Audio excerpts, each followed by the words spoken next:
అమెరికాలో అక్రమంగా వలస ఉంటున్న 104 మంది ఇండియన్స్ను వెనక్కి పంపించే క్రమంలో అక్కడి అధికారుల ఓవర్ యాక్షన్ బయటపడింది. మెక్సికో అమెరికా బోర్డర్లో పట్టుబడిన అక్రమ వలసదారులతో అక్కడి సైన్యం ఎలా ప్రవర్తించిందో తెలిసేలా ఓ వీడియో బయటకు వచ్చింది. ఈ వీడియో కూడా సాక్షాత్తు అమెరికా బోర్డర్ పెట్రోల్ చీఫ్గా ఉన్న మైకేల్ డబ్ల్యూ బ్యాంక్సే పోస్ట్ చేశారు. పట్టుకున్న 104 మంది భారతీయులను భారత్కి ఓ యుద్ధ విమానంలో తిరిగి పంపే దృశ్యాలను వాళ్లే రికార్డు చేశారు.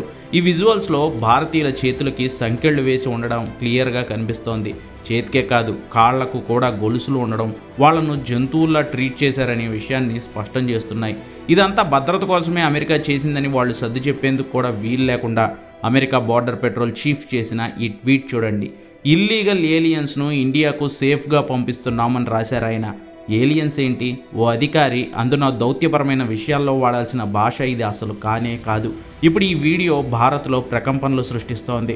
భారతీయులను అక్కడ ఎలా ట్రీట్ చేశారనే విషయాన్ని ఈ వీడియో స్పష్టం చేస్తోందంటూ ప్రతిపక్షాలు మన దేశంలో బగ్గుమంటున్నాయి.